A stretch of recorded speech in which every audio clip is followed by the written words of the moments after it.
రెండు కళ్ళు బాగు చేయబడ్డవాడు, స్వస్థత పొందినోడు.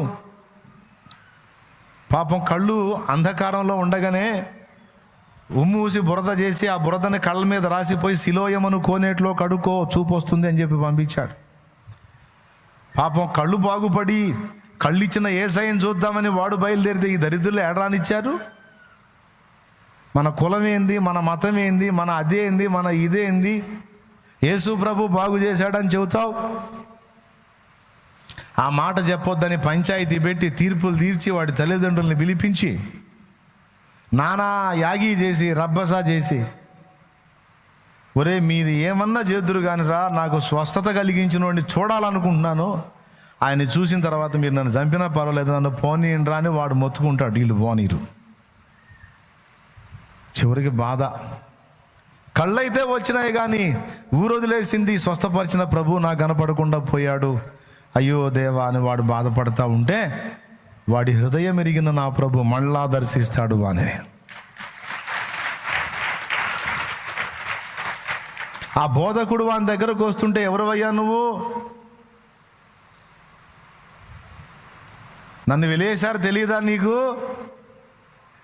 నా దగ్గరికి ఎవరు రాకూడదు, మాట్లాడకూడదు, నేను వెలివేతలో ఉన్నాను.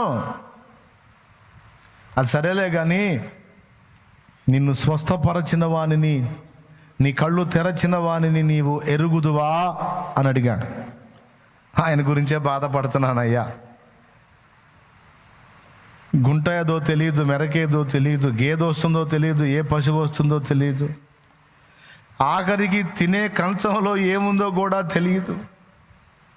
అలాంటి దుర్భర జీవితాన్ని నేను జీవిస్తూ పడతాలు లెగుస్తూ ఒక దారుణమైన వేదనామయమైన బ్రతుకుతుంటే ఇంతమంది చూసారే గుడ్డోడా, ఒరే గుడ్డోడా, అరే గుడ్డోడా, ఒరే గుడ్డోడా అని నన్ను నానా దుఃఖం కలిగించారు కానీ నన్ను ఎవడు నా బాగు కోరలేదు. కానీ ఆయన నన్ను వెతుక్కుంటూ వచ్చి, ఆయన చుట్టూ ఉన్నవాళ్ళు ఈడు పాపం చేశాడు, ఆయన కన్నోళ్ళు పాపం చేశారు, ఈడు పాప, వాళ్ళు పాప, ఈడు పాప అని పాపి అని మాట్లాడుతుంటే, వీడు పాపం చేయలేదు, వీడిని కన్నోళ్ళు పాపం చేయలేదు, దేవుని క్రియలు వీని యందు బయలుపరచడానికే వీడు అంధుడిగా పుట్టాడు అని నన్ను పిలిచి ఉమ్మూసి నేల మీద బురద చేసి నా కళ్ళకు రాసి సిలోయమను కోనేట్లో కడుక్కోమంటే వెళ్ళి కడుక్కుంటే కళ్ళు వచ్చినాయి. ఆయన చూద్దామంటే నాకు అందకుండా పోయాడయ్యా. ఆ దరిద్రులు వెళ్ళేశారన్న కంగారు, వేదన, దుఃఖం, చింత నాకు లేదు. కానీ నన్ను బాగు చేసిన వాడిని, నాకు మళ్ళా జీవితాన్ని ఇచ్చిన వాడిని, నా కళ్ళు వెలిగించిన వాడిని చూడలేకపోయానే అని బాధపడుతున్నాను. అంటే ప్రభు అన్నాడు, నీ ఎదుట నిలిచిన వాడు ఆయనే అన్నాడు. నీ ఎదుట నిలిచిన వాడు ఆయనే అనగానే దిగ్గున లేచి ఆయన 2 పాదాలు పట్టుకుని ఏడ్చేస్తాడు.